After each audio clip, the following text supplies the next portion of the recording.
ನಿಮ್ಮ ಡಾಕ್ಟರ್ಗೆ ಸ್ವಾಗತ. ನಾನು ಚೈತ್ರಾಂಚನ್. ಒತ್ತಡದ ಜೀವನ, ಬದಲಾಗ್ತಾ ಇರೋ ಜೀವನ ಶೈಲಿ, ಜನರಿಗೆ ನೂರಾರು ಆರೋಗ್ಯ ಸಮಸ್ಯೆ. ಯಾವ ಸಮಸ್ಯೆಗೆ ಯಾವ ಚಿಕಿತ್ಸೆ ಅನ್ನೋದೇ ದೊಡ್ಡ ಚಿಂತೆ. ಇಂತಹ ಸಮಸ್ಯೆ ಇರೋರಿಗೆ ಒಂದೇ ವೇದಿಕೆಯಲ್ಲಿ ಸಿಗುತ್ತೆ ಉತ್ತರ. ಇದೇ ಟಿವಿ9ನ ವಿಶೇಷ ಕಾರ್ಯಕ್ರಮ ನಿಮ್ಮ ಡಾಕ್ಟರ್.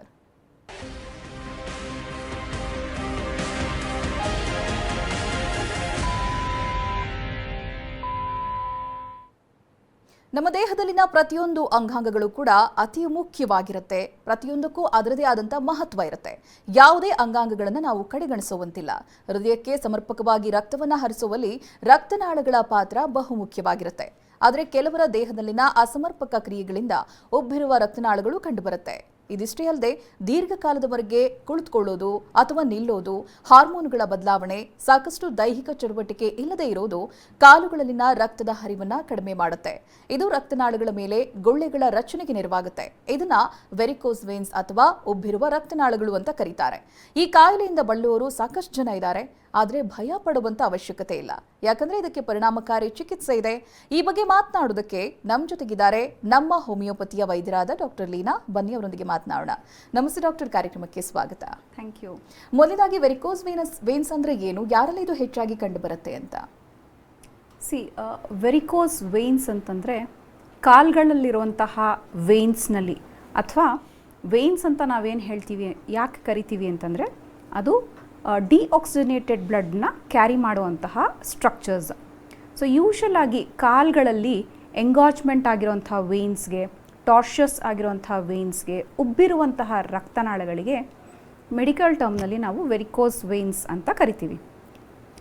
ಈ ವೆರಿಕೋಸ್ ವೇನ್ಸ್ ಮೇಲ್ಸ್ನಲ್ಲೂ ಕೂಡ ಕಂಡುಬರುತ್ತೆ, ಫೀಮೇಲ್ಸ್ನಲ್ಲೂ ಕೂಡ ಕಂಡುಬರುತ್ತೆ. ಸೊ ಯೂಶಲ್ ಆಗಿ ಯಾಕೆ ವೆರಿಕೋಸ್ ವೇನ್ಸ್ ಕಂಡುಬರುತ್ತೆ, what are the causes of varicose veins ಅಂತ ನಾವು ನೋಡಿದಾಗ, ನಾವು ನಿಂತ್ಕೊಂಡಾಗ ಹಾರ್ಟ್ ಮೇಲ್ಗಡೆ ಇರುತ್ತೆ. ಕೆಳಗಡೆಯಿಂದ ಡಿಆಕ್ಸಿಜನೇಟೆಡ್ ಬ್ಲಡ್ ಅಥವಾ ಅಶುದ್ಧವಾಗಿರುವಂತಹ ರಕ್ತ ಹೃದಯಕ್ಕೆ ಹೋಗಬೇಕು ಅಂತಂದರೆ it has to go against gravitational force. So ಗುರುತ್ವಾಕರ್ಷಣೆಯ ಆಪೋಸಿಟ್ ಡೈರೆಕ್ಷನಲ್ಲಿ ರಕ್ತ ಸಂಚರಿಸಬೇಕಾಗತ್ತೆ. ಸೊ ಈ ರೀತಿಯಾಗಿ ಸಂಚರಿಸುವಂತಹ ನಿಟ್ಟಿನಲ್ಲಿ, for example in the professions where people are always standing, ಅಂದರೆ ಅವರ ಉದ್ಯೋಗದಲ್ಲಿ ಜನರು ಸಾಮಾನ್ಯವಾಗಿ ನಿಂತ್ಕೊಂಡಿರುವಂತಹ ಉದ್ಯೋಗ ಮಾಡ್ತಿರುವಂತಹ ವ್ಯಕ್ತಿಗಳು, for example lecturers, professors, traffic police. So ಇಂಥವ್ರು ನಿಂತ್ಕೊಂಡೇ ಇರ್ತಾರಲ್ವ, ಅವಾಗ ಏನಾಗುತ್ತೆ, ಕೆಳಗಡೆಯಿಂದ ಮೇಲ್ಗಡೆ ಹೋಗಬೇಕಾಗಿರುವಂತಹ ರಕ್ತಕ್ಕೆ, ಅಗೇನ್ಸ್ಟ್ ಗ್ರಾವಿಟೇಷನಲ್ ಫೋರ್ಸ್ ಹೋಗಬೇಕಾಗಿರುವಂಥ ರಕ್ತಕ್ಕೆ ಪ್ರೆಷರ್ ಸ್ವಲ್ಪ ಜಾಸ್ತಿ ಬೇಕಾಗತ್ತೆ. ಸೊ ಹೀಗೆ ಹೋಗುವಾಗ ಪ್ರತಿ ಸಲನೂ ಕೂಡ ಹೃದಯದಿಂದ ಶುದ್ಧೀಕರಣವಾಗಿರುವಂತಹ ರಕ್ತ ಬೇರೆ ಎಲ್ಲ ಪಾರ್ಟ್ಸ್ಗೆ ಡಿಸ್ಟ್ರಿಬ್ಯೂಟ್ ಆಗುತ್ತೆ.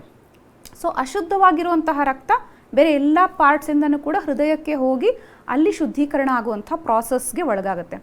ಸೊ ಹೀಗೆ ಅಗೇನ್ಸ್ಟ್ ಗ್ರಾವಿಟೇಷನಲ್ ಫೋರ್ಸ್ ರಕ್ತ ಹೋಗೋ ಹೊತ್ತಿಗೆ ಕೆಲವೊಮ್ಮೆ ವೇನ್ಸ್ಗಳಲ್ಲೂ ತುಂಬ ವೀಕ್ನೆಸ್ ಆಗುವಂಥ ಚಾನ್ಸಸ್ ಇರುತ್ತೆ, ಅಲ್ಲಿರೋ ವ್ಯಾಲ್ವ್ಸ್ ವೀಕ್ ಆಗುವಂಥ ಚಾನ್ಸಸ್ ಇರುತ್ತೆ. ಸೊ ಈಗ ಹೋಗ್ತಾ ಇರೋಂತಾಗ ಆ ವೇನ್ಸ್, ಆ ವ್ಯಾಲ್ವ್ ಏನಿರುತ್ತೆ ಅದು ವೀಕ್ ಆದಾಗ ಅದು ಕ್ಲೋಸ್ ಆಗದೇನೆ ಆ ರಕ್ತ ಅಲ್ಲೇ ಸ್ಟ್ಯಾಗ್ನೆಂಟ್ ಆಗಿ ನಿಂತ್ಕೊಳ್ಳೋವಂಥ ಚಾನ್ಸಸ್ ಇರುತ್ತೆ. ಅದು ಮುಂದಕ್ಕೆ ಪುಷ್ ಆಗೋದಿಲ್ಲ, ಮುಂದಕ್ಕೆ ಹೋಗೋದಕ್ಕೆ ಕಷ್ಟ ಆಗ್ತಿರುತ್ತೆ. ಸೊ ಅಲ್ಲಲ್ಲೇ ಸ್ಟ್ಯಾಗ್ನೆಂಟ್ ಆಗಿ ನಿಂತ್ಕೊಂಡಿರುವಂತಹ ರಕ್ತ, ಅಶುದ್ಧವಾಗಿರುವಂಥ ರಕ್ತ ಹಾಗೆ ವೆರಿಕೋಸಿಟೀಸ್ನ ಫಾರ್ಮ್ ಮಾಡ್ತಾ ಹೋಗುತ್ತೆ. ಸೊ ಇದು ಸಿಂಪಲ್ ಆಗಿ ಜನಸಾಮಾನ್ಯರಿಗೆ ವೆರಿಕೋಸ್ ವೇನ್ಸ್ ಅಂದರೆ ಏನು ಅಂತ ಅರ್ಥ ಮಾಡಿಸ್ಕೊಳ್ಳುವಂಥದ್ದು. ಸೊ ಈ ರೀತಿಯಾದಂತಹ ಸಮಸ್ಯೆಗಳು ಮೇಲ್ಸ್ ಮತ್ತು ಫೀಮೇಲ್ಸ್ನಲ್ಲಿ ಕಂಡು ಬಂದಾಗ, ವಿತ್ ಸಮ್ ಫಿಸಿಕಲ್ ಆ್ಯಕ್ಟಿವಿಟೀಸ್ ಆಗಿರ್ಬೋದು, ಅಥವಾ ಹಾರ್ಮೋನಲ್ ಇಂಬ್ಯಾಲೆನ್ಸಿಂದ ಆಗಿದೆ ಅಂದರೆ ಆ ಒಂದು ಇಂಬ್ಯಾಲೆನ್ಸ್ನ ಡಯಟ್ ಮುಖಾಂತರ, ಚಿಕಿತ್ಸೆ ಮುಖಾಂತರ ಸರಿ ಮಾಡಿಕೊಳ್ಳೋದ್ರಿಂದ ವೆರಿಕೋಸ್ ವೇನ್ಸಿಂದ ಹೊರಗಡೆ ಬರ್ಬೋದು. ಎಸ್ ಡಾಕ್ಟರ್, ಇನ್ನು ಲಕ್ಷಣಗಳು ಅಂತ ಬಂದಾಗ ನೀವೇ ಹೇಳಿದಾಗೆ ಬಹುಶಃ ಉಬ್ಬಿರುವಂಥ ಭಾಗಗಳೇ ಲಕ್ಷಣಗಳಾಗಿರುತ್ತಾ, ಅಥವಾ ಬೇರೆ ರೀತಿಯಲ್ಲೂ ವೆರಿಕೋಸ್ ವೇನ್ಸ್ ಇದೆ ಅನ್ನೋದು ಗೊತ್ತಾಗುತ್ತಾ ನಮಗೆ? ಯೂಶಲ್ ಆಗಿ ಈ ವೆರಿಕೋಸ್ ವೇನ್ಸ್ ಬಂದಾಗ ಸ್ಟಾರ್ಟಿಂಗ್ ಸ್ಟೇಜಸ್ನಲ್ಲಿ ಪೇಷಂಟ್ಸ್ಗೆ ಅಷ್ಟೇನೂ ಪ್ರಾಬ್ಲಮ್ ಅಂತ ಅನಿಸಲ್ಲ. ರೆಗ್ಯುಲರ್ ಆಗಿ ತಮ್ಮ ದಿನನಿತ್ಯದ ಚಟುವಟಿಕೆಗಳನ್ನು ಮಾಡ್ತಾ ಇರ್ತಾರೆ. Over A period of time, ಅಂದರೆ ಕೆಲವು ತಿಂಗಳುಗಳ ನಂತರ, ಕೆಲವು ವರ್ಷಗಳ ನಂತರ ಸ್ಲೋ ಆಗಿ ಅದು ಅಪಿಯರ್ ಅಥವಾ ಎವಿಡೆಂಟ್ ಆಗಿ ನಮಗೆ ಕಾಣಿಸೋದಕ್ಕೆ ಶುರುವಾಗುತ್ತೆ. ಆ ಭಾಗದಲ್ಲಿ ಡಲ್ ಏಕಿಂಗ್ ಪೇಯ್ನ್ ಕಾಣಿಸೋದಕ್ಕೆ ಶುರುವಾಗುತ್ತೆ. ಮತ್ತು ಅಲ್ಲಿ ಸ್ಕಿನ್ ಕೂಡ ಥಿಕ್ನೆಸ್ ಕಡಿಮೆ ಆಗುವಂತಹ ಚಾನ್ಸಸ್ ಕೂಡ ಇರುತ್ತೆ. It's not seen in every one, but in some patients ಆ ಸ್ಕಿನ್ ಥಿಕ್ನೆಸ್ ಕಳ್ಕೊಳ್ಳೋದು ನೋಡ್ತಾ ಬರ್ತೀವಿ. ಮತ್ತು ಅಲ್ಲಿ ವೇನ್ಸ್ ಇನ್ಫ್ಲಮೇಷನ್ ಆಗಿರೋವಂಥದ್ದು, ಸ್ವೆಲ್ಲಿಂಗ್ ಆಗಿರೋವಂಥದ್ದು ಕ್ಲಿಯರ್ ಆಗಿ ಕಾಣಿಸುತ್ತೆ. It can affect superficial veins. ಈಗ ನಮ್ಮ ಕಾಲುಗಳಲ್ಲಿ ಎಸ್ಪೆಷಲಿ ಕಾಫ್ ಮಸಲ್ಸ್ ಅಂತ ಹೇಳ್ತೀವಿ, ಅಥವಾ ಮೀನಿನ ಕಂಡ ಭಾಗದಲ್ಲಿರುವಂತಹ ಮಸಲ್ಸ್ನಲ್ಲಿ ಅಲ್ಲಿರುವಂತಹ ವೇನ್ಸ್ನಲ್ಲಿ ಈ ಒಂದು ವೆರಿಕೋಸ್ ವೇನ್ಸ್ ತುಂಬ ಕಾಮನ್ ಆಗಿ ಕಾಣಿಸ್ಕೊಳ್ಳೋದು. ಈವನ್ ಥೈಸ್ ಅಥವಾ ತೊಡೆಯ ಹಿಂದಿನ ಭಾಗದಲ್ಲೂ ಕೂಡ ಕಾಣಿಸ್ಕೊಳ್ಳೋಂಥ ಚಾನ್ಸಸ್ ಇರುತ್ತೆ. So if it involves deeper veins, ಅಂದರೆ ವೇನ್ಸ್ ಅಂತಂದರೆ ಸೂಪರ್ಫಿಷಿಯಲ್ ವೇನ್ಸ್ ಅಂತ ಹೇಳ್ತೀವಿ, ಡೀಪರ್ ವೇನ್ಸ್ ಅಂತ ಹೇಳ್ತೀವಿ, ಅದರ ಬ್ರಾಂಚಸ್ ಕೂಡ ಇರುತ್ತೆ. So it can affect superficial veins as well as deeper veins ಅಂತ ಕೂಡ ಹೇಳ್ಬೋದು. ಓಕೆ ಡಾಕ್ಟರ್, ಇನ್ನು ಕಾರಣಗಳನ್ನು ನೋಡ್ತಾ ಹೋಗೋದಾದರೆ ವ್ಯಕ್ತಿಯಿಂದ ವ್ಯಕ್ತಿಗೆ ಅದು ಬದಲಾಗ್ತಾ ಹೋಗುತ್ತಾ? ಯಾವೆಲ್ಲ ಕಾರಣಕ್ಕೆ ವೆರಿಕೋಸ್ ವೇನ್ಸ್ ಕಾಣಿಸ್ಕೊಳ್ಳುತ್ತೆ ಅಂತ?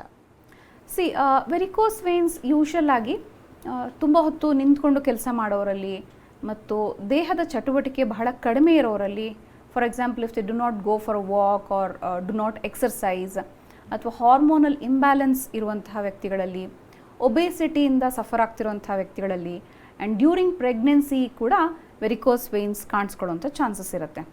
So it is mainly, as I told, it's mainly because of standing or sitting in one place for long time, ಯಾವುದೇ ಥರ ಆ್ಯಕ್ಟಿವಿಟೀಸ್ ಇಲ್ಲದೇ. ಸೊ ಆವಾಗ ಎವ್ರಿ ಮಿನಿಟ್ ರಕ್ತ ಶುದ್ಧೀಕರಣ ಆಗ್ತಿರುತ್ತೆ, ರಕ್ತ ಸಂಚಾರ ಆಗ್ತಾನೆ ಇರುತ್ತೆ, ನರ ಸಂಚಾರ ಆಗ್ತಾನೆ ಇರುತ್ತೆ.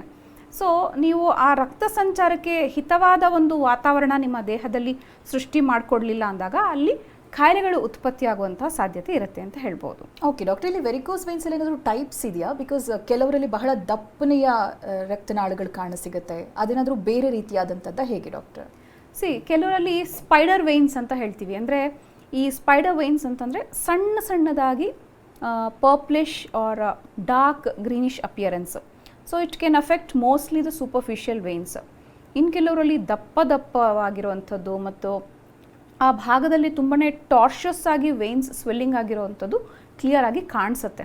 So when we examine a patient, ಅಂದರೆ ಒಂದು ಪೇಷಂಟನ್ನ ಲೋಕಲ್ ಎಕ್ಸಾಮಿನೇಷನ್ ಮಾಡಿದಾಗ ಅದು ಕ್ಲಿಯರ್ ಆಗಿ ಗೊತ್ತಾಗುತ್ತೆ. ಬಟ್ ಮೋಸ್ಟ್ ಆಫ್ ದ ಪೇಷಂಟ್ಸ್ಗೆ ಸ್ವೆಲ್ಲಿಂಗ್ ಜಾಸ್ತಿ ಇದ್ರೂ ಕೂಡ ಪೇಯ್ನ್ ಇಲ್ಲ ಅಂತ ಹೇಳ್ತಾರೆ. ಅದು ತುಂಬ ವರ್ಷಗಳು ಆದಮೇಲೆ ಪೇಯ್ನ್ ಅವ್ರಿಗೆ ಕಾಣಿಸೋದಕ್ಕೆ ಶುರುವಾಗುತ್ತೆ ಅಥವಾ ಫೀಲ್ ಆಗೋದಕ್ಕೆ ಶುರುವಾಗುತ್ತೆ ಅಂತ ಹೇಳ್ಬೋದು. ಓಕೆ ಡಾಕ್ಟರ್, ಒಬ್ರು ಕಾಲ್ ಇದ್ರೆ ಮಾತನಾಡಿಸೋಣ. ಸವಿತಾ ಅಂತ ತುಮಕೂರಿಂದ ಕರೆ ಮಾಡಿದರೆ. ನಮಸ್ತೆ ಸವಿತಾ ಅವರೇ. ನಮಸ್ತೆ ಮೇಡಮ್. ಡಾಕ್ಟರ್ ಇದ್ದಾರೆ, ನಿಮ್ಮ ಆರೋಗ್ಯ ಸಮಸ್ಯೆ ಏನಿದೆ ಅವ್ರ ಹತ್ರ ಹೇಳ್ಕೊಳ್ಳಿ. ಹಲೋ ಹಲೋ ಮ್ಯಾಮ್, ಕಾಲು ಅದೇ ವೆರಿಕೋಸ್ ಎಡಗಾಲು ಮೊಣಕಾಲು ಹತ್ರನ ಬರ್ತಾ ಇದೆ ಮೇಡಮ್. ಅಂದರೆ ಮೊಣಕಾಲಿನ ಹಿಂಭಾಗದಲ್ಲಿ ಬರ್ತಾ ಇದೆಯಾ? ಮೊಣಕಾಲು ಮತ್ತೆ ಮೊಣಕಾಲಿನಿಂದ. ಸವಿತಾ ಅಂತ ಮೇಡಮ್, ಸವಿತಾ ಅಲ್ಲ. ಹಾಂ ಹೇಳಿಮ್ಮ, ಹೇಳಿ. ಅದೇ ಮೊಣಕಾಲು ಹತ್ರ ಎಡಗಾಡೆಗೆ ಸೈಡು ತೊಡೆ ಕಡೆ ಮಕ್ಕೆ ಮೊಣಕಾಲು ಹತ್ರ ಫುಲ್ ಮೊಣಕಾಲು ಹತ್ರ ದದ್ದ ತರ ಆಗೈತೆ, ಗಂಟು. Varicose veins. ಹಾಂ, ಪೇಯ್ನ್ ಆಗ್ತಾ ಇದೆಯಮ್ಮ ನಿಮಗೆ? ಇಲ್ಲ, ಪೇನ್ ಏನಿಲ್ಲ ಮೇಡಮ್. ಎಷ್ಟು ದಿನದಿಂದ ಇದೆ ಈ ಸಮಸ್ಯೆ? ಅಲ್ಲಿ 2 ವರ್ಷದಿಂದ ಮೇಡಮ್. ಮತ್ತೆ ಕೆಳಗಡೆ ಇದು ಗೆಜ್ಜೆ ಹಾಕಂತೀವಲ್ಲ, ಅಲ್ಲಿ ಹಿಂಡಿ ಹತ್ರ ಚಿಕ್ಕದಾಗಿ ಇಷ್ಟ ಗಂಟು ತರ ಕಾಣಿಸ್ತಾ ಐತೆ. ಓಕೆ. ಸೊ ಅಂದರೆ ನಿಮಗೆ ಪ್ರಾಬಬ್ಲಿ ಮಂಡಿಯ ಭಾಗದ ಹಿಂಭಾಗದಲ್ಲಿ, ಅಂದರೆ ಪಾಪ್ಲಿಟಿಯಲ್ ಫೋಸಾ ಅಂತ ನಾವು ಕರಿತೀವಿ ಆ ಭಾಗಕ್ಕೆ. ಸೊ ಅಲ್ಲೂ ಕೂಡ ವೆರಿಕೋಸ್ ವೇನ್ಸ್ ಆಗೋ ಚಾನ್ಸಸ್ ಇರುತ್ತೆ.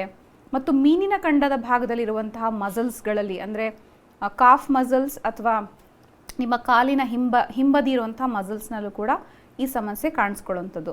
ಹಾಗೆ ನೀವು ಹೇಳಿದ್ರಿ ಗೆಜ್ಜೆಗಳು ಹಾಕ್ಕೊಳ್ಳೋಂಥ ಜಾಗದಲ್ಲೂ ಕೂಡ ನಿಮಗೆ ಅಲ್ಲಿ ಊತ ಕಾಣಿಸ್ಕೊಂಡಿರೋವಂಥದ್ದು ಅಥವಾ ಆ ವೇನ್ಸ್ನಲ್ಲಿ ಇನ್ಫ್ಲಮೇಷನ್ ಆಗಿರೋವಂಥದ್ದು. ಸಮ್ಟೈಮ್ಸ್ ವೆರಿಕೋಸ್ ಅಲ್ಸರ್ಸ್ ಆಗೋ ಚಾನ್ಸಸ್ ಕೂಡ ಇರುತ್ತೆ. ಸೊ ನಿಮ್ಮನ್ನೊಂದ್ಸರಿ ಲೋಕಲ್ ಎಕ್ಸಾಮಿನೇಷನ್ ಮಾಡಿದಾಗ ನಿಮ್ಮ ಕಾಯಿಲೆ ಯಾವ ಸ್ಟೇಜ್ನಲ್ಲಿದೆ ಅನ್ನೋದನ್ನು ನಾವು ಪರಿಗಣಿಸ್ತೀವಿ. ಸೊ ಇದಕ್ಕೆ ಸಂಬಂಧಪಟ್ಟಂತಹ ಟೆಸ್ಟ್ಗಳೇನಾದರೂ ಮಾಡಿಸಿದ್ರೆ, for example Venus Doppler study of lower limbs ಅಂತ ಹೇಳ್ತೀವಿ, ಅಂದರೆ ಕಾಲುಗಳದ್ದು ಡಾಪ್ಲರ್ ಸ್ಟಡಿ ಏನಾದರೂ ನೀವು ಮಾಡಿಸಿದ್ರೆ ಆ ರಿಪೋರ್ಟ್ಸ್ನ ತೊಗೊಂಡು ಬನ್ನಿ ಮತ್ತು ನಿಮ್ಮನ್ನು ಕೂಡ ಲೋಕಲ್ ಆಗಿ ಎಕ್ಸಾಮಿನ್ ಮಾಡಿ ಸೂಕ್ತವಾದ ಹೋಮಿಯೋಪತಿ ಚಿಕಿತ್ಸೆ ಮುಖಾಂತರ ನಿಮಗೆ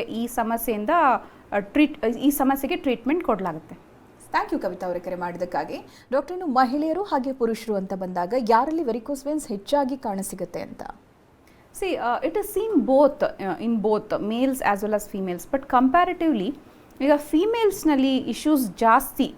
ಯಾಕೆ ಅಂತಂದರೆ, ಫಾರ್ ಎಕ್ಸಾಂಪಲ್ ಈಗ ಒಂದು ಲೇಡಿ, ಈಗ ಒಂದಕ್ಕೊಂದು ಹೇಗೆ ಕಾಯಿಲೆಗಳು ಇಂಟರ್ಲಿಂಕ್ ಆಗಿದೆ ಅಂತಂದರೆ, ಫಾರ್ ಎಕ್ಸಾಂಪಲ್ ಒಂದು ಲೇಡಿಗೆ ಮುಟ್ಟು ಸರಿಯಾಗಿ ಆಗ್ತಾ ಇಲ್ಲ ಅಂದಾಗ ಅದು ಹಾರ್ಮೋನಲ್ ಇಂಬ್ಯಾಲೆನ್ಸಿಂದ, PCOD ಇಂದ ಬರ್ಬೋದು, ಅಥವಾ ಥೈರಾಯ್ಡ್ ಇಶ್ಯೂಸಿಂದ ಬರ್ಬೋದು. ಸೊ ಈ ಎರಡೂ ಕಾಯಿಲೆಗಳಲ್ಲೂ ಕೂಡ ವೆಯ್ಟ್ ಗೇನ್ ಅಥವಾ ಒಬೇಸಿಟಿ ಪ್ರಾಬ್ಲಮ್ ಕಾಣಿಸ್ಕೊಳ್ಳುತ್ತೆ. ಸೊ ಈ ವೆಯ್ಟ್ ಗೇನ್ ಇಂದನೂ ಕೂಡ ಜಾಯಿಂಟ್ ರಿಲೇಟೆಡ್ ಇಶ್ಯೂಸ್ ಅಥವಾ ವೆರಿಕೋಸ್ ವೇನ್ಸ್ ಹೆಚ್ಚಾಗಿ ಕಾಣಿಸ್ಕೊಳ್ಳುವಂಥದ್ದು ಕೂಡ ನಾವು ನೋಡ್ತಾ ಬರ್ತೀವಿ. ಸೊ ದೀಸ್ ಟೂ ಪ್ರಾಬ್ಲಮ್ಸ್ ಅಂದರೆ PCOD is always seen in females, it is only seen in females. But thyroid issues ಇಬ್ಬರಲ್ಲೂ ಕಾಣಿಸ್ಕೊಳ್ಬೋದು, but comparatively seen more in females. So ಹಾಗಾಗಿ ಈ ಎರಡೂ ಇಶ್ಯೂಸ್ನು ಕೂಡ ತಗೊಂಡಾಗ ಕಂಪ್ಯಾರಿಟಿವ್ಲಿ ವೆರಿಕೋಸ್ ವೇನ್ಸ್ ಕೂಡ ಫೀಮೇಲ್ಸ್ನಲ್ಲೇ ಹೆಚ್ಚಾಗಿ ಕಂಡು ಬರುತ್ತೆ ಅಂತ ಹೇಳ್ಬೋದು. ಓಕೆ ಡಾಕ್ಟರ್, ಜೆನೆಟಿಕಲಿ ಕಾಣಿಸ್ಕೊಳ್ಳುತ್ತಾ? ಒಂದು ವೇಳೆ ಜೆನೆಟಿಕಲಿ ಬಂದರೆ ಅದು ಅರ್ಲಿ ಸ್ಟೇಜಲ್ಲಿ, ಅರ್ಲಿ ಏಜ್ನಲ್ಲೇ ಕಾಣಿಸಿಗುತ್ತಾ, ಹೇಗೆ ಡಾಕ್ಟರ್? ಜೆನೆಟಿಕಲಿ ಅಂತಂದರೆ ಈ ಒಬೇಸಿಟಿ ಅನ್ನೋದು ಜೆನೆಟಿಕಲಿ ಬರುವಂಥದ್ದು. ಅಂದರೆ ಈಗ ನಾವು ಕೇಸ್ ತಗೊಳ್ಳೋವಾಗ ಒಂದು ಪೇಷಂಟ್ದು PCOD ಪ್ರಾಬ್ಲಮ್ ಆಗಿರ್ಬೋದು ಅಥವಾ ಥೈರಾಯ್ಡ್ ಇಶ್ಯೂಸ್ ಆಗಿರ್ಬೋದು. ಸೊ ಪೇಷಂಟ್ಸ್ ಹೇಳ್ತಾರೆ, ನಾನು ತಿನ್ನೋದು ಕಡಿಮೆ ಆದರೂ ಕೂಡ ಚಿಕ್ಕ ವಯಸ್ಸಿಂದನೂ ದಪ್ಪನೇ ಇದ್ದೀನಿ, ನಮ್ಮ ತಾಯಿ ದಪ್ಪ ಇದ್ದಾರೆ, ನಮ್ಮ ಅಜ್ಜಿ ದಪ್ಪ ಇದ್ದಾರೆ. ಸೊ ಹೀಗೆ ಕಾಯಿಲೆಗಳು, ವೆರಿಕೋಸ್ ವೇನ್ಸ್ ಏನು ಜೆನೆಟಿಕ್ ಆಗಿ ವಂಶವಾಗಿ ಬರೋವಂಥದ್ದಲ್ಲ. ಆದರೆ ಈ ಒಂದು obesity issues, weight gain issues ವಂಶದಿಂದ ಬಂದಾಗ, ಸೊ ಇವರಲ್ಲಿ ಈಗ ನಾವು ಅಟ್ ಪ್ರೆಸೆಂಟ್ ಏನು ನಡೀತಾ ಇದೆ ಅನ್ನೋದು ನೋಡಬೇಕು. Things where not the same 50 years back, the climate was not the same 100 years back. So ಈಗ ಎಸ್ಪೆಷಲಿ ಪೋಸ್ಟ್ ಕೋವಿಡ್ ಸಿಚುವೇಷನಲ್ಲಿ ಯಾವ ರೀತಿಯಾದಂಥ ಸಮಸ್ಯೆಗಳು ಬರ್ತಾ ಇದೆ, ಟೆಕ್ನಾಲಜಿ ಇಶ್ಯೂಸಿಂದ ಯಾವ ರೀತಿಯಾದಂಥ ಸಮಸ್ಯೆಗಳು ಬರ್ತಾ ಇದೆ. ಸೊ ಇದನ್ನು ನಿವಾರಿಸಲಿಕ್ಕೆ ನಾನು ಇಷ್ಟು ವರ್ಷಗಳು ಎಷ್ಟೋ ಇದು ಮೆಡಿಕಲ್ ಇಶ್ಯೂಸ್ ಬಗ್ಗೆ ಮಾತಾಡ್ತಾ ಬಂದಿದ್ದೀನಿ. ಬಟ್ ಈ ಒಂದು ಪೋಸ್ಟ್ ಕೋವಿಡ್ ಏನಾಗ್ತಾ ಇದೆ, ಜನರಲ್ಲಿ ಯಾವ ಥರದ ಸಮಸ್ಯೆಗಳು ಬರ್ತಾ ಇದೆ, ಸೊ ಇದನ್ನು ನಮ್ಮ ರಿಸರ್ಚ್ ಡಿಪಾರ್ಟ್ಮೆಂಟಲ್ಲಿ ನಾವು ಇದನ್ನೆಲ್ಲ ರಿಸರ್ಚ್ ಮಾಡಿಬಿಟ್ಟು we have come out with a new formula. ಅಂದರೆ ಇಮ್ಯುನೋಜೆನೆಟಿಕ್ 6th generation ಮಯಾಸ್ಮೆಟಿಕ್ ಹೋಮಿಯೋಪತಿಕ್ ಟ್ರೀಟ್ಮೆಂಟ್ನ ನಾವು ಅಳವಡಿಸ್ಕೊಂಡಿದ್ದೀವಿ. ಸೊ ಈ ಒಂದು ಫಾರ್ಮುಲಾ ಯೂಸ್ ಮಾಡಿಕೊಂಡು ಟ್ರೀಟ್ಮೆಂಟ್ ಕೊಡೋದ್ರಿಂದ ಜನರಲ್ಲಿ ಪೋಸ್ಟ್ ಕೋವಿಡ್ ಏನು ಇಮ್ಯುನಿಟಿ ಕಡಿಮೆ ಆಗಿದೆ, ಸೊ ಡೆಫಿನೆಟ್ ಆಗಿ it has affected the whole world. So ಹಾಗೇನೇ ಇಲ್ಲಿ ನಮ್ಮ ಭಾರತ ದೇಶದಲ್ಲೂ ಕೂಡ ಈ ಒಂದು ಇಮ್ಯುನಿಟಿ ಸಿಸ್ಟಮ್ ಅಂತ ನಾವೇನು ಹೇಳ್ತೀವಿ, ಸೊ ಕೆಲವರು ವ್ಯಾಕ್ಸಿನೇಷನ್ಸ್ ತೊಗೊಂಡಿದ್ದಾರೆ, ಕೆಲವರು ತೊಗೊಂಡಿಲ್ಲ. ಜೆನೆಟಿಕ್ ಆಗಿ ಕೆಲವ್ರಿಗೆ ಬೈ ಬರ್ತ್ ಜೀನ್ಸಿಂದ ಇಮ್ಯೂನ್ ಸಿಸ್ಟಮ್ ಸ್ಟ್ರಾಂಗ್ ಆಗಿರುತ್ತೆ, ಇನ್ನು ಕೆಲವ್ರಿಗೆ ವೀಕ್ ಆಗಿರುತ್ತೆ. ಮತ್ತು ಕಾಸ್ ಆಫ್ ದ ಡಿಸೀಸ್ ಅಂತ ಹೇಳ್ತೀವಿ. ಮಯಾಸಮ್ಸ್ ಅಂತಂದರೆ ಕಾಸ್ ಆಫ್ ದ ಡಿಸೀಸ್. ಸೊ ಇದು ಯಾವ ಒಂದು ಕಾರಣದಿಂದ ಬರ್ತಾ ಇದೆ, ಜೆನೆಟಿಕ್ ಆಗಿ ಬಂದಿರೋದಾ, ಹಾರ್ಮೋನಲ್ ಇಂಬ್ಯಾಲೆನ್ಸ್ ಆಗಿ ಬಂದಿರೋದಾ, ಪ್ರೊಫೆಷನಲ್ ಆಗಿ ಬಂದಿರೋದಾ, ಕೆಲವ್ರಿಗೆ ಪ್ರೊಫೆಷ್ನಲ್ ಡಿಸೀಸಸ್ ಅಥವಾ ಆಕ್ಯುಪೇಷನಲ್ ಡಿಸೀಸಸ್ ಅಂತ ಕೂಡ ಹೇಳ್ತೀವಿ. ಸೊ ಯಾವ ಕಾರಣದಿಂದ ಬಂದಿದೆ, ಆ ವ್ಯಕ್ತಿ ಯಾವ ಒಂದು ಮಯಾಸಮ್ಗೆ ಬಿಲಾಂಗ್ ಆಗ್ತಾನೆ, ಇದರ ಆಧಾರದ ಮೇಲೆ ನಾವು ಮೆಡಿಸಿನ್ಸ್ನ ಪ್ರಿಸ್ಕ್ರೈಬ್ ಮಾಡ್ತೀವಿ. ಡಾಕ್ಟರ್ ಟ್ರೀಟ್ಮೆಂಟ್ ಬಗ್ಗೆ ಕೂಡ ಕೇಳ್ತೀನಿ. ಒಂದು ಜೊತೆಗೆ ಡಾಕ್ಟರ್ ಲೀನಾ ಇದ್ದಾರೆ, ವೆರಿಕೋಸ್ ವೇನ್ಸ್ ಬಗ್ಗೆ ಮಾಹಿತಿನ ತಿಳಿಸ್ಕೊಡ್ತಾ ಇದ್ರು. ಡಾಕ್ಟರ್, ಇನ್ನು ಇನ್ವೆಸ್ಟಿಗೇಷನ್ ಎಷ್ಟು ಇಂಪಾರ್ಟೆಂಟ್ ಆಗಿರುತ್ತೆ ವೆರಿಕೋಸ್ ವೇನ್ಸ್ ವಿಚಾರವಾಗಿ? ಯೂಶಲ್ ಆಗಿ ಒಂದು ಪೇಷಂಟ್ ನಮ್ಮ ಹತ್ರ ಬಂದು ವೆರಿಕೋಸ್ ವೇನ್ಸ್ ಇದೆ ಅಂತಂದಾಗ ಆ ಪೇಷಂಟ್ದು ಎರಡೂ ಕಾಲುಗಳನ್ನು ಪೂರ್ತಿ ತೊಡೆ ಭಾಗದಲ್ಲಿದ್ದರೂ ಕೂಡ ಅಥವಾ ಮಂಡಿಯ ಕೆಳಭಾಗದಲ್ಲಿದ್ದರೂ ಕೂಡ ಲೋಕಲ್ ಎಕ್ಸಾಮಿನೇಷನ್ ಮಾಡ್ತೀವಿ. ಸೊ ಇದಕ್ಕೆ ಸಂಬಂಧಪಟ್ಟ ಹಾಗೆ Venus Doppler study of lower limbs ಅಂತ ಹೇಳ್ತೀವಿ. ಸೊ ಈ ಒಂದು ಡಾಪ್ಲರ್ ಸ್ಟಡಿಯ ಮುಖಾಂತರ ಎಷ್ಟರ ಮಟ್ಟದಲ್ಲಿ ವೇನ್ಸ್ನಲ್ಲಿ ವೆರಿಕೋಸಿಟೀಸ್ ಫಾರ್ಮ್ ಆಗಿದೆ ಮತ್ತು ಡೀಪರ್ ವೇನ್ಸ್ನಲ್ಲೂ ಕೂಡ ಇನ್ವಾಲ್ವ್ ಆಗಿದೆಯಾ, ಮತ್ತು ಇನ್ನೊಂದು ಡೀಪ್ ವೇನ್ ಥ್ರಾಂಬೋಸಿಸ್ ಅಂತ ಕೂಡ ಕರಿತೀವಿ. This is also a condition which affects the deeper veins in the legs. So ಅಲ್ಲೂ ಕೂಡ ಕ್ಲಾಟ್ ಆಗಿರೋವಂಥದ್ದು, ವೆರಿಕೋಸಿಟೀಸ್ ಆಗಿರೋವಂಥದ್ದು ಕೂಡ ಈ ಒಂದು ಡಾಪ್ಲರ್ ಸ್ಟಡಿ ಮಾಡೋದ್ರ ಮುಖಾಂತರ ಗೊತ್ತಾಗುತ್ತೆ. ಸೊ ಈ ಟೆಸ್ಟ್ಸ್ ಮಾಡಿಸೋದ್ರ ಮುಖಾಂತರ ಮತ್ತು ಲೋಕಲ್ ಎಕ್ಸಾಮಿನೇಷನ್ ಮಾಡಿಸೋದ್ರ ಮುಖಾಂತರ ಅವರಿಗೆ ವೆರಿಕೋಸ್ ವೇನ್ಸ್ ಇದೆ ಅನ್ನೋದು ಕನ್ಫರ್ಮ್ ಆಗುತ್ತೆ. So duration of the disease ಅಂದರೆ ಆ ಒಂದು ವ್ಯಕ್ತಿಗೆ ಎಷ್ಟು ವರ್ಷಗಳಿಂದ ಈ ಸಮಸ್ಯೆ ಇದೆ ಮತ್ತು ಪೇಯ್ನ್ ಯಾವಾಗಿಂದ ಕಾಣಿಸ್ಕೊಳ್ತಾ ಇದೆ ಅನ್ನೋದು ತುಂಬ important. Most of the patients ಏನು ಮಾಡ್ತಾರೆ, ವೆರಿಕೋಸ್ ವೇನ್ಸ್ ಇದ್ದರೂ ಸಹ ಅವ್ರಿಗೆ ಪೇಯ್ನ್ ಬರ್ತಾ ಇಲ್ಲ ಮತ್ತು ಅವರ ದಿನನಿತ್ಯದ ಚಟುವಟಿಕೆಗೆ ಏನು ತೊಂದರೆ ಉಂಟು ಮಾಡ್ತಾ ಇಲ್ಲ ಅಂತಂದರೆ they not go and visit the doctors. ಇರಲಿ ಬಿಡು, ಹೇಗೋ ಪರವಾಗಿಲ್ಲ, ಮ್ಯಾನೇಜ್ ಮಾಡ್ಕೊತ ಹೋಗ್ಬೋದು ಅಂತ.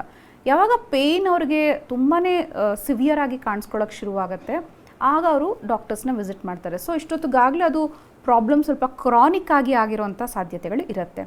ಸೊ ಆ ಒಂದು ಕ್ರಾನಿಸಿಟಿನ ಬ್ರೇಕ್ ಮಾಡೋಕ್ಕೆ ಅಂದರೆ ಸ್ವಲ್ಪ ದೀರ್ಘಕಾಲದ ಚಿಕಿತ್ಸೆ ಅವಶ್ಯಕತೆ ಇರುತ್ತೆ ಮತ್ತು ಕೆಲವು ಎಕ್ಸಸೈಸ್ಗಳ ಅವಶ್ಯಕತೆ ಇರುತ್ತೆ, ಡಯಟ್ ಮ್ಯಾನೇಜ್ಮೆಂಟ್ ಅಂತ ಹೇಳ್ತೀವಿ. ಸೊ ಇದ್ರ ಜೊತೆಗೆ ಜಸ್ಟ್ ವೆರಿಕೋಸ್ ವೇನ್ಸ್ ಅಷ್ಟೇ ಅಲ್ಲದೇನೆ ಬೇರೆ ಏನಾದರೂ ಸಮಸ್ಯೆಗಳಿದೆಯಾ ಆ ವ್ಯಕ್ತಿಯಲ್ಲಿ. ಯಾಕಂದರೆ ನಾವು ಹೋಮಿಯೋಪತಿಯಲ್ಲಿ ಟೋಟಾಲಿಟಿ ಆಫ್ ಸಿಮ್ಟಮ್ಸ್ಗೆ ತುಂಬ ಇಂಪಾರ್ಟೆನ್ಸ್ ಕೊಡ್ತೀವಿ. ಮತ್ತು ಏನಾಗುತ್ತೆ ಅಂದರೆ ಒಂದು ಕಾಯಿಲೆಯಿಂದ ಈ ಕಾಯಿಲೆಗೆ ಲಿಂಕ್ ಇದೆಯಾ, is it because of hypothyroidism, obesity, weight gain, varicose veins? So ಈ ರೀತಿಯಾಗಿ ಒಂದು ಪೇಷಂಟಲ್ಲಿ ಜಸ್ಟ್ ಒಂದೇ ತೊಂದರೆ ಅಲ್ಲದೇನೆ ಹಲವಾರು ಡಿಸೀಸಸ್ ಇದೆ ಅಂತಂದರೆ ಅದಕ್ಕೆ ತಕ್ಕ ಹೋಮಿಯೋಪತಿ ಚಿಕಿತ್ಸೆಯನ್ನು ಕೊಡಬೇಕಾಗತ್ತೆ.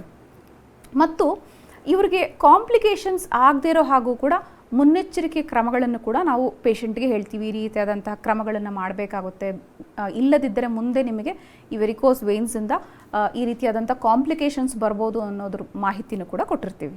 ತುಂಬ ಕಾಂಪ್ಲಿಕೇಟ್ ಅಂತ ಅನ್ಸೋದು ಯಾವಾಗ doctor varicose veins? Over a period of time, ಅಂದರೆ ಕ್ರಾನಿಕ್ ಆಗಿ ವರ್ಷಾನುಗಟ್ಟಲೆ ವೆರಿಕೋಸ್ ವೇನ್ಸ್ ಇದೆ ಅಂದಾಗ ಒಂದು ಹೇಳ್ತೀನಿ, ಕೆಲವ್ರಿಗೆ ಎಷ್ಟೋ ವರ್ಷಗಳಿದ್ರೂ ಕೂಡ ಅಷ್ಟೇ ಚೂರೇ ಇರುತ್ತೆ ವೆರಿಕೋಸ್ ವೇನ್ಸ್.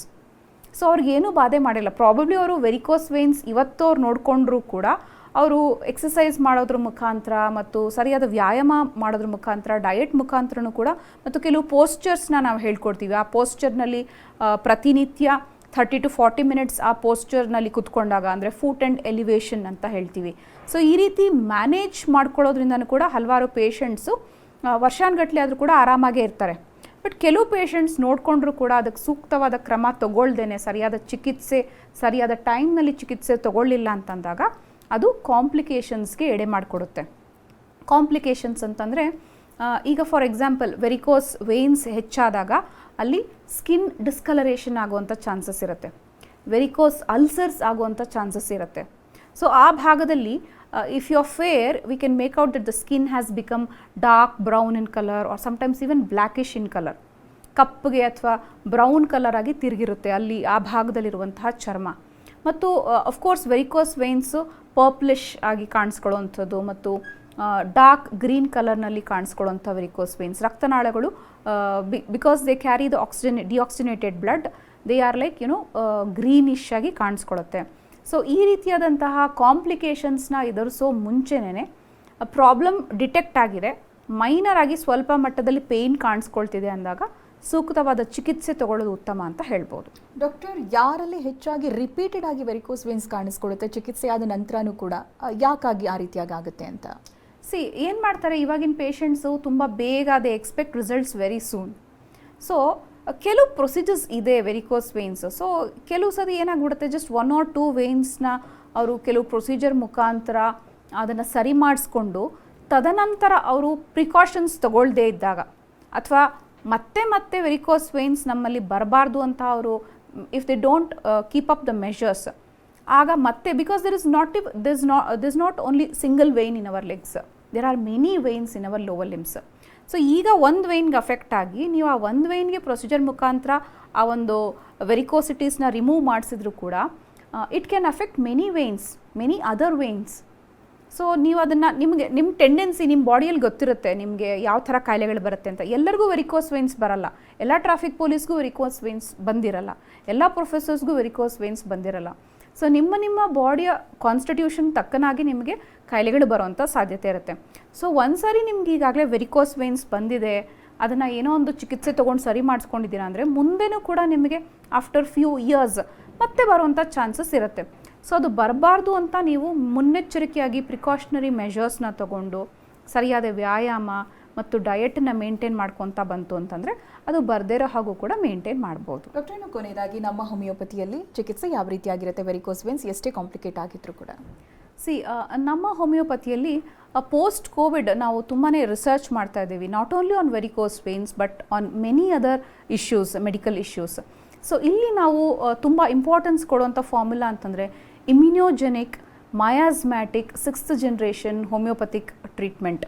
ಸೊ ಈ ಒಂದು ಟ್ರೀಟ್ಮೆಂಟ್ ಮುಖಾಂತರ ಅಂದರೆ ಯಾವ ಒಂದು ಕಾರಣದಿಂದ ಪೇಷಂಟ್ಗೆ ಈ ಸಮಸ್ಯೆ ಬಂದಿದೆ ಮತ್ತು ಎಷ್ಟು ದಿನಗಳಿಂದ ಈ ಸಮಸ್ಯೆಗೆ ಒಳಗಾಗಿದ್ದಾರೆ, ಇದಕ್ಕೆ ಬೇರೆಲ್ಲ ಎಲ್ಲಿ ಟ್ರೀಟ್ಮೆಂಟ್ ತೊಗೊಂಡಿದ್ರು, ಸೊ ಕೆಲವು ಸರಿ ಈ ಪ್ರಾಬ್ಲಮ್ ಜೊತೆಗೆ ಬೇರೆ ಏನೆಲ್ಲ ಸಮಸ್ಯೆಗಳಿದೆ, ಬೇರೆ ಏನೇನು ಆರೋಗ್ಯ ಸಮಸ್ಯೆಗಳಿದೆ ಅಂತ ನೋಡಿಬಿಟ್ಟು ಅದಕ್ಕೆ ಸೂಕ್ತವಾದಂತಹ ಚಿಕಿತ್ಸೆನ ಕೊಡ್ತಾ ಬರ್ತೀವಿ.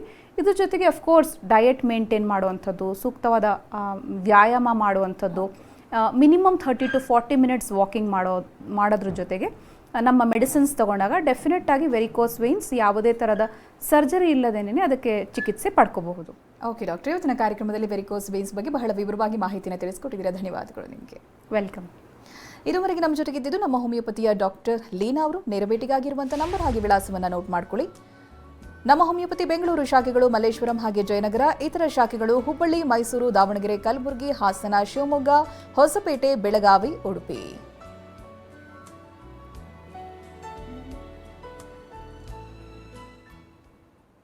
ಇದು ಹೊತ್ತಿನ ವಿಶೇಷ. ನಿರಂತರ ಸುದ್ದಿಗಾಗಿ ನೋಡ್ತಾ ಇರಿ TV9.